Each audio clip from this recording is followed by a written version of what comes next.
big money donors ahead of the next federal election. Basically, the idea is to cap the influence of billionaires. Now, the details are still being discussed, but the legislation is expected to include limits on how much a party can spend in an individual seat, how much a candidate can receive each year. James, I know that this will not be liked by perhaps some independents who think that they rely on donation money to get over the line, but there is definitely an argument that the less influence of outside forces in politics, the better.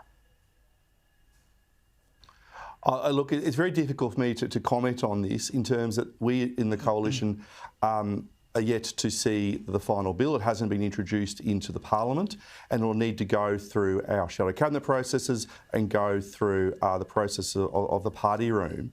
But any change to how we govern our elections in Australia need to ensure that neither side is advantaged. We need to make sure there is transparency, and we need to make sure that the voters are empowered and that those secret interests, especially Mr Simon Holmes of Court and all those secret backers of the Teal movement, are certainly held to account.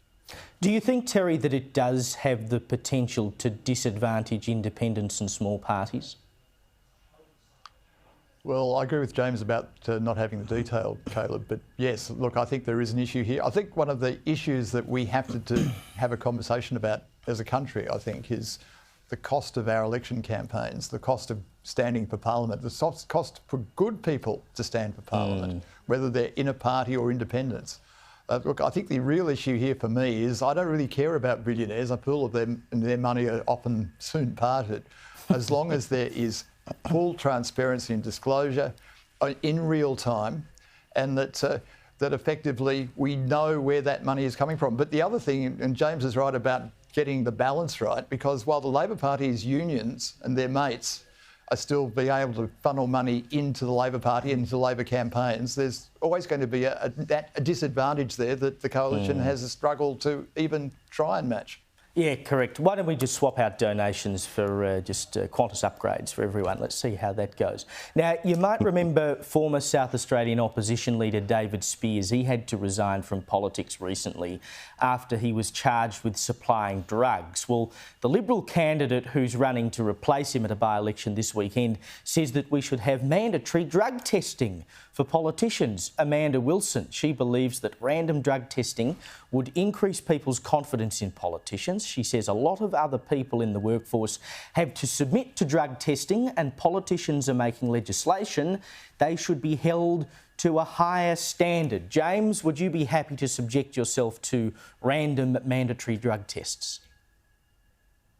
I would be happy to submit myself to random drug tests. But actually what we do need is politicians with common sense. So we should have a test for common sense, because I'm pretty sure Anthony Albanese is neither drunk nor high on drugs, but a lot of the decisions he makes look like they're made by someone who is drunk or high on drugs. So we need more politicians with common sense.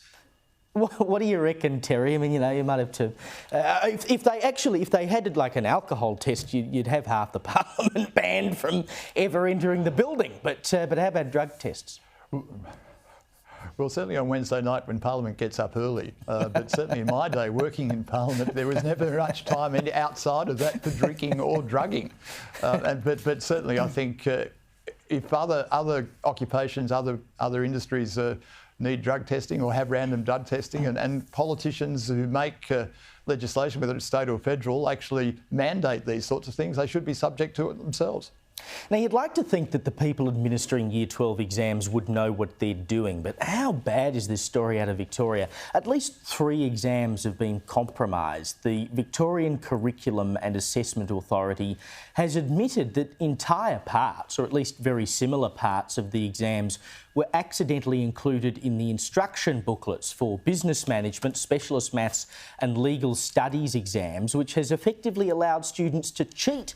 The Herald Sun reported that the authority discovered the issue in mid-October after being alerted that students had been sharing online how they were able to highlight blank spaces on pages of booklets, which, when pasted into Word documents, revealed hidden questions and case studies. Terry, you're down in Victoria.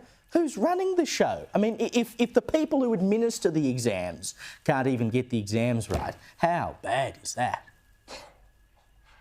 Well, if it's a choice between a cock-up and a conspiracy, go for a cock-up in Victoria every time, because we have cock-ups left, right and centre, and this is just one of them. Look, and I'm not tech savvy, so I'd never be able to get away with actually trying to do that. But the fact that the kids were able to do that and preparing for their BCE or HSC exam just beggars belief. I mean, back in my day, I mean, we didn't have all this fancy stuff. I mean, we had to use old HSC exam papers to practice on. It wouldn't have happened. But certainly, I think when it comes to Victoria, it's not a state of excitement anymore. It's a state of absolute cock-up. Yep, and you know, even though we've had a laugh about it, it is actually serious, because there are kids now who potentially could have their exams thrown out because of all of this. You know, this is serious stuff for a kid trying to leave at the end of Year 12. James, Terry, thank you so much for your time.